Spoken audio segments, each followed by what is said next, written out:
At least 20 people have been killed in Pakistan-administered Kashmir after security forces fired guns and tear gas at protesters.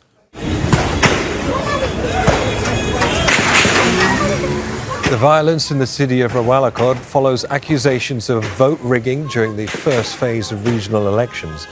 Voting has now ended across 13 constituencies, and turnout's reported to be low after calls for a boycott.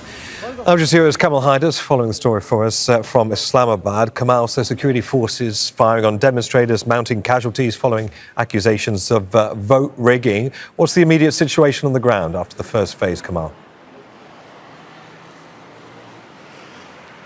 Well, Neve, it's important to note that the protest in Rawalakot has been going on for a number of weeks because of their demands, and of course that protest has been time and again checked by the security forces, who have resorted to tear gas and of course also using live munitions. However, the election accusations of rigging happened in Mirpur, where the election took place on Monday. The turnout, of course, was very low. The mainstream political parties, which are also the ruling parties here in Islamabad, accused each other of rigging. Ironically, many people here will tell you that the government in power also came amidst allegations of rigging. So that election was separate. However, because of the violence that happened on Monday evening, the protest was called in Mirpur, where the elections were held yesterday.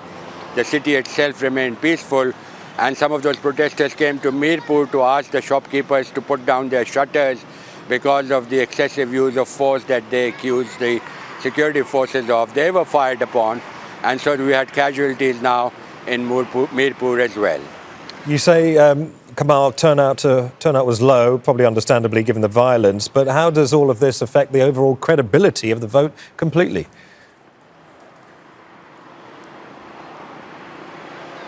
Well, as far as Pakistan is concerned, many people here will tell you that the credibility of the elections is always a question mark, that the decisions are not made by the voter, by the powers only.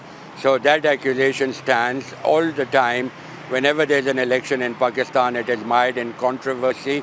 However, we are told that this election in Kashmir is going to be in 3 phases because of the security situation.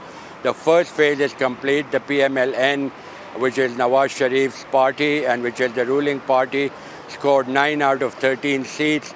The People's Party came second to that. They, of course, then accused the PMLN of rigging the election.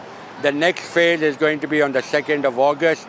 That will be in the provincial capital, Muzaffarabad. These protesters from Rawalakot are threatening to march on Muzaffarabad. Of course, that is why they're being stopped, and that is why the security forces say they're using force to disperse the marchers. So it will be important to see whether the second phase does take place, whether it goes off smoothly without any allegations or accusations. And then there's going to be a third part later on the 10th of August, and that will be in another district. So this is all for 53 legislative seats. At the main stumbling block, of course, is those 12 seats which are reserved for Kashmiris who are living across the country. They take part in the elections. One of the Joint Action Committee demands is that those seats should be removed because they accuse the government of using those seats for political engineering. Kamal Haider in Islamabad. Thank you, Kamal.